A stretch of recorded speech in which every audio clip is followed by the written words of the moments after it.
Halo, masih bersama saya Asmara yang ada ciptonya. Assalamualaikum warahmatullahi wabarakatuh. Apa kabar Anda? Semoga tetap sehat dan senantiasa dalam lindungan dan limpahan rahmat dari Allah Subhanahu wa Ta'ala, Tuhan yang Maha Esa. Amin.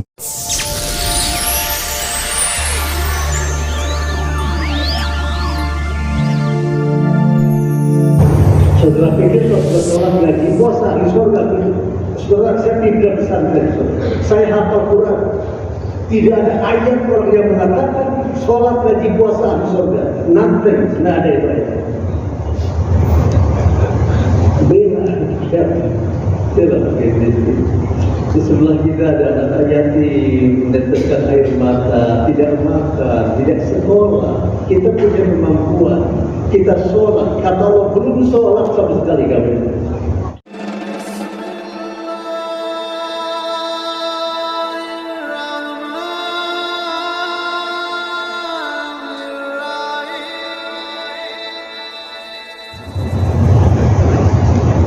Assalamualaikum warahmatullahi wabarakatuh. Alhamdulillah wa syukurillah, wassalatu wassalamu ala rasulillah. Jemaah salat tarawih, hamba-hamba kesayangan Allah, melanjutkan pengusul dan semuanya. Tasbih takbir kita panjatkan hanya kepada Allah yang telah menciptakan Ramadan bulan yang penuh rahmat, berkah dan maghfirah. Di dalamnya mensyaratkan upacara-upacara ibadah kepadanya. Siapa saja di antara kita yang paling memperkaya amal saleh sepanjang bulan Ramadan, di penghujung Ramadan nanti kita menyebut sebuah gelar yang sangat cantik, hidup sebagai hamba-hamba yang takwa kepadanya. Ramadan yang hanya datang satu tahun satu kali, saudara, memanfaatkan baik-baik. Sebagai tamu agung, tahun besok Ramadan pasti tiba kembali. Kita belum tentu bisa menyambutnya. Berapa banyak saudara-saudara kita tahun kemarin masih bisa berpuasa bersama kita, sekarang sudah tidak di sisi kita lagi. Tidak ada garanti, tidak ada jaminan apapun. Tahun besok kita masih bisa hidup di bulan keindah dan saat ini. Salam sejahtera abadi kita sajikan kepada Rasul yang paling manis mulutnya, paling benar kata-katanya, paling bijaksana keputusannya, paling tawadhu kepribadiannya, paling ikhlas hatinya, paling sayang terhadap sesamanya, paling kasih terhadap keluarganya, paling khusus sholatnya, paling tekun zikirnya, paling kuat tahajudnya. Itulah teladan abadi buat orang yang beriman. Makam sering kita ziarah di Masjid Nabawi. Rasul yang akan memberikan syafaat kepada umat, yang bukan cuma sekedar cinta di bibir, tapi benar-benar mengamalkan sunnah-sunnah beliau. Itulah Nabi kita Nabi Muhammad SAW.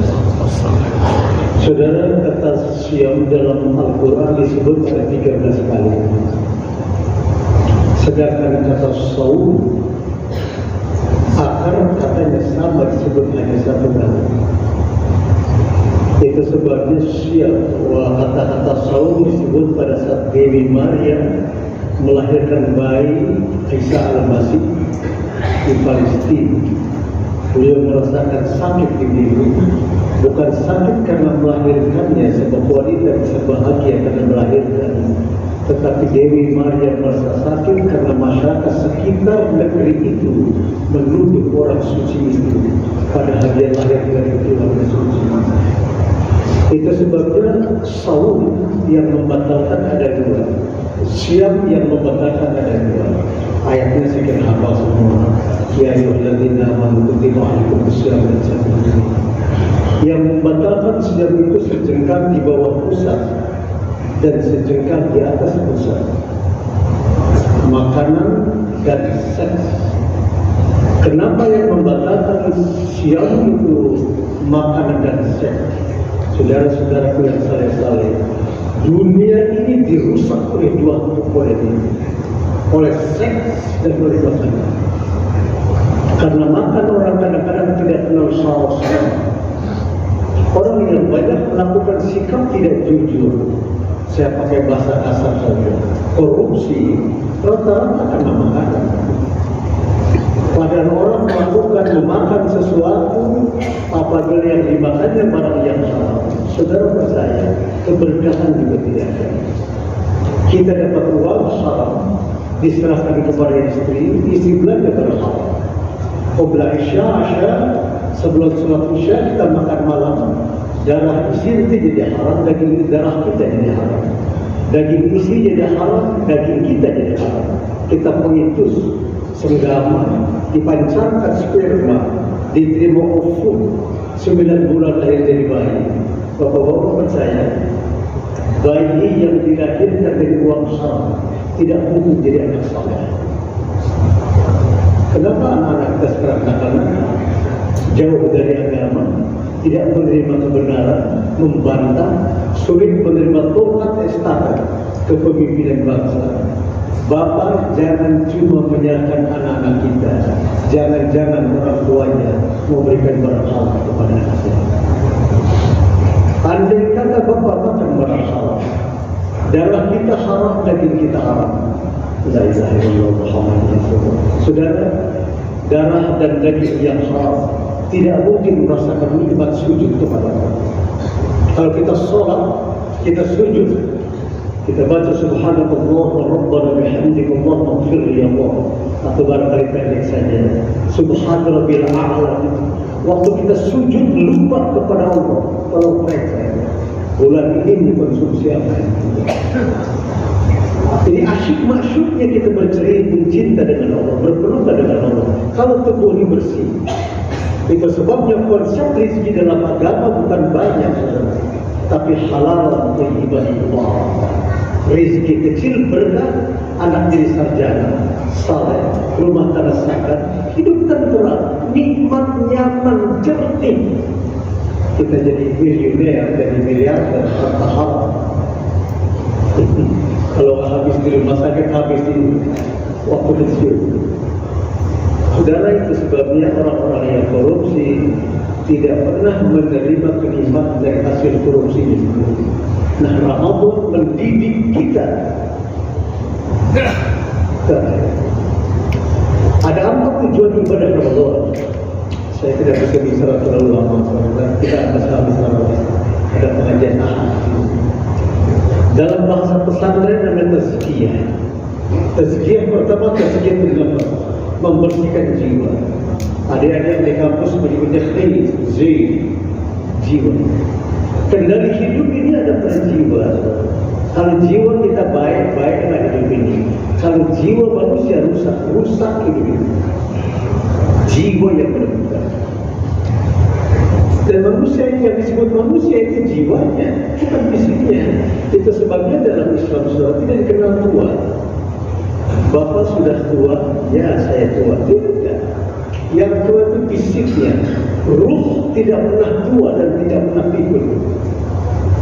Jadi kalau seseorang kelihatan fisik tua, fisiknya dia tua. Dia tidak tua. Jiwanya itu yang ingin diperbaiki oleh Allah. Kalau jiwa manusia baik, baik kehidupannya. Kalau manusia pandai, sekalipun jiwanya rusak, dia akan dapat pengetahuan dan dia bisa dekat dengan agama. Tidak. Saya perdalam sedikit tadinya, Bapak-bapak. Isa Bilota di Alexander University. Dia profesor Al-Quran, ahli tafsir, memberikan mata kuliah mukjizat Al-Quran. Sampai mati dia tidak masuk Islam. Lihat saudara. Bapak-bapak, imannya saya kira sama dengan saya. Iman kita ini iman minimalis semua. Tapi Allah sayang kepada kita. Profesor John Bartlett di Toronto University, dia ahli sejarah Rasul. Dia punya buku 2 kali Al-Quran tebal. Risalah Rasul. Saudara tahu, sampai mati dia tidak masuk Islam.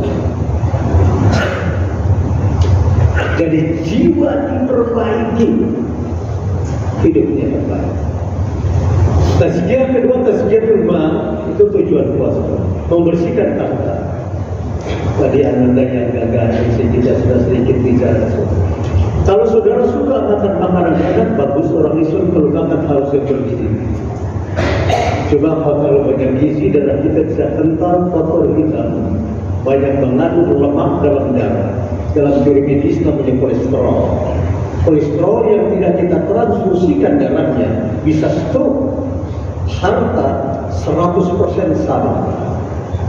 Dalam harta kita ada 8 harta kolesterol.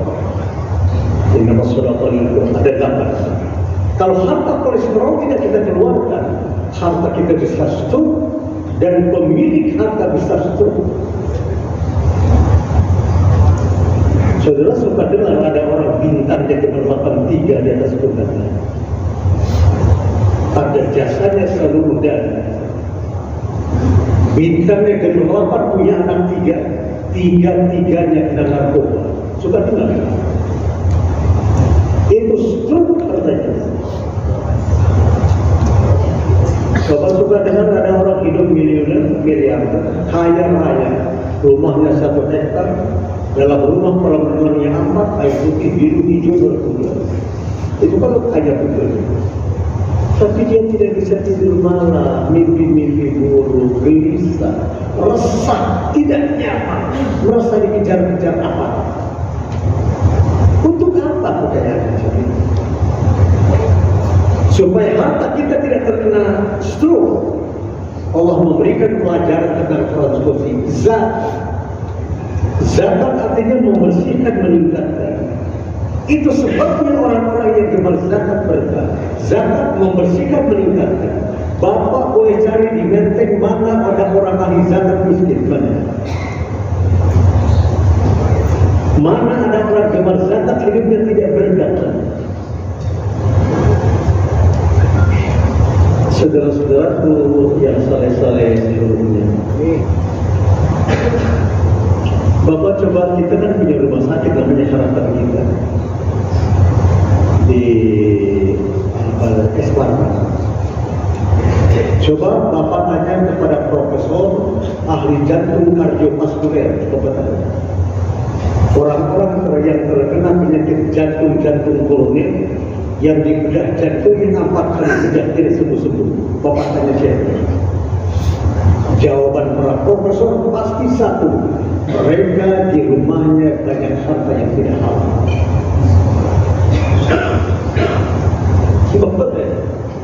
Quran pasti benar, pasti, super pasti. 1 ditambah 1 sama dengan 2, kebenaran Quran lebih dari itu. Coba kau tanya, siapa orang-orang yang terkena kardiovaskuler, jantungnya menyempit, 8 kali operasi ke Kanada, nggak sembuh-sembuh dia. Kalau sudah begitu, cepat-cepat saja. Banyak harta tidak bebas. Saudara asal kata siddiq, benar. Harta diperoleh secara benar, dikeluarkan di jalan yang benar. Kita sebutnya orang-orang yang saud umat Islam. Kalau punya jabatan dimanfaatkan untuk beramal saleh, mengajak orang ke jalan kebaikan. Itu sebabnya orang yang saud Ramadan secara tumanina, kalau punya hartanya dimanfaatkan untuk membeli kunci surga di akhirat yang akan datang. Begitu Islam hebatnya. Maaf, saudara datang pesantren saya, saudara bongkar literatur saya, akan ketemu satu kata nanti, tidak ada kitab sehebat Al-Quranul Karim. Terdapat hebat Al-Quranul Karim. Ya, tazkiyah kedua, tazkiyah kedua. Harus saya punya harta zakat. Kalau kita berzakat bukan untuk orang miskin, untuk kita. Kalau ngaji pesantren begini, in ahsantum lihat itu situ. So kalau sudah dapat itu, kalau di pesantren katanya in ahsantum lihat itu situ. Kamu baik buatmu untuk tanpa cacat untukmu. Wa dasartum falah. Kalau kamu berbuat jahat, kata Allah, ujung tombak kejahatan merobek jantung. Jadi baik buruk kita, bukan Saudara pikir kalau kita bantu anak yatim, buat anak yatim gitu. Kata yatim jadi jaminan Allah. Allah bikin anak yatim memuji saja, iman kita benar atau tidak? Saya baca ayatnya saudara. Bismillahirrahmanirrahim. Awaita alladhi yukadzibu bid-din. Kamu tahu siapa pendusta agama itu? Fadzalika alladhi yad'u al-yatim. Pendusta agama itu orang Islam, sholat, ngaji, puasa, haji, umrohnya sudah 5 kali. Anak yatim sengsara tidak pernah jadi. Saudara pikir kalau sudah sholat, ngaji, puasa, di surga itu. Saudara, saya tidak pesantren. Saya hafal Quran. Tidak ada ayat orang yang mengatakan sholat, ngaji, puasa, di surga. Nothing, tidak ada itu ayat.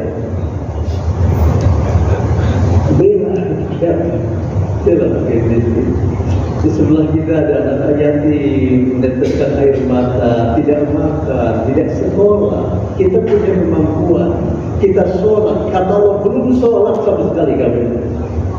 Orang sholat sibuk katanya, apa sibuk? Identity orang sholat tidak bisa.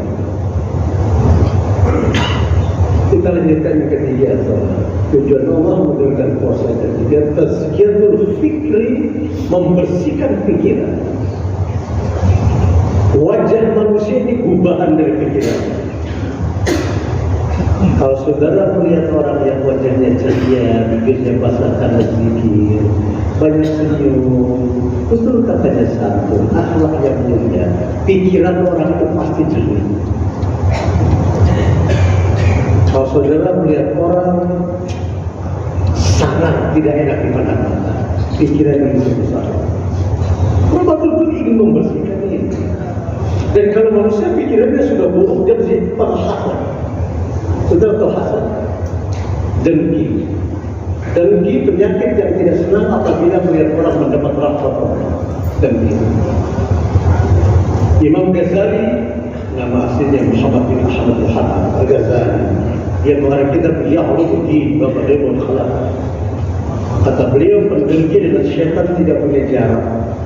Itu bahasa ulama itu. Halus hidayah. Seperti air jernih yang baru turun dari itu. Kalau pakai bahasa kampung, pendengki itu syaitan bermuka manusia. Kalau manusia sudah pendengki, wajah kita manusia, hati kita sudah syaitan. Kamu ini berdengki. Puasa ingin mengikis itu. Dalam Quran Bapak-bapak ayatnya, kalau hasidin idza hasad. Manusia pendengki kalau tanpa dengkinya, dia gila sebelum mati. Keras betul. Itu pendengki. Nah, Ramadan ini mengikis itu. Supaya kita lapar, membangun silaturahmi di mana-mana. Mencintai setiap orang. Jangan suka kita soal-soal kecil. Ini bapak-bapak dengan berat saya di atas mimbar harus berkata, sedih saya kalau ada orang bicara di atas mimbar. Ada yang satu kalau begini kafir dia, ada yang satu dia ahli bidah murtad dia. Saudara dakwah tidak boleh begitu, tidak boleh, harus jadi pemersatu. Mujtahid terbesar di dunia sekarang ada. Kalau mengajinya lengkap ada 28. Mujtahid terbesar. Hanafi, Maliki, Syafi'i, kembali. Ini yang memaliki hidup sangat metropolis di kota metropolitan. Waktu pusat peradaban Islam di Irak. Beliau mengajarkan al-Maqam, punya murid Imam Syafi'i. Imam Syafi'i sangat moderat. Mengarang kitab Al-Um, hidup segala hadis. Mengarang kitab Ar-Risalah. Bapak-bapak, 4 imam ini, Bapak boleh lihat perbedaan ijtihadnya ada 3.827, tapi saling memuliakan, saling menghormati. Tidak ada saling memurtadkan, mengkafirkan, tidak ada. Kata Imam Malik, kalau kau ingin tahu orang yang paling cerdas di dunia, paling moderat, maka Muhammad bin Islam, Muhammad bin Imam Syafi'i. Orang yang paling alim, paling cerdas di dunia, Imam Syafi'i. Imam Syafi'i lain lagi bicara. Kalau agama ada di bintang Mars di langit sana, semua orang tidak mampu mengambil. Orang yang bisa mengambil agama itu cuma satu, Malini. Begitu saling menghargai lalu, bukan saling menyalahkan. Ini saling menyalahkan misalnya di YouTube.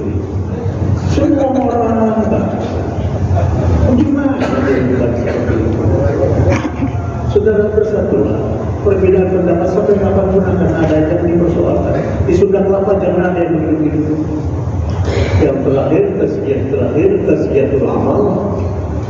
Wa ya'mal bil qur'ani syarra yara wa ya'mal bil qur'ani syarra yara. Zarrah kalau majliul qur'an di Mekah Madinah. Kepala semua kitabnya kecil. Kalau ngajinya di Menteng, darah biasa kiai menghasilkan biji sawi. Kalau kamu berbuat baik sebesar biji sawi, berbuat sebesar biji sawi, Allah balas. Biji sawi itu besar, bapak-bapak. Yang kecil itu atom. Atom bisa dipecah proton bisa dipecah. Yang tidak bisa dipecah cuma satu, niat. Begitu halus Allah menciptakan niat, tidak mungkin makhluk bisa men-spray memecah niat atom. Jadi kalau ngajar benar begini, kalau kamu berniat baik, niat kamu berpahala. Kalau kamu niat buruk, niat kamu juga berdosa. Keliru kalau ada pendapat yang mengatakan kalau kita berniat baik belum dikerjakan berpahala. Kalau berniat buruk belum dikerjakan tidak berdosa. Tidak. Dua-dua punya imbas. Niat baik, niat buruk punya imbas. Bapak-bapak itu sebagai umat, sebagai bangsa, kita jangan pernah punya niat yang tidak baik. Berniat baik. Bapak berangkat dari rumah ke kantor, kita cium istri, kita cium cucu kita. Kan istri kita tanya, Bapak mau kemana? Mau kerja ke kantor. Cari rezeki halal untuk ibadah kepada Allah. Itu berpahala. Sepanjang jalan jihad. Kalau mati tengah jalan, syahid ya. Tapi kalau Bapak niat dari rumah, saya kerja kantor. Apa yang bisa saya ambil ke rumah saya bawa pulang. Sebaiknya sudah berdosa. Niat. Kalau kita punya prinsip kaum sunni semua, innamal a'malu binniyah. Semua pekerjaan tergantung motivasi awal.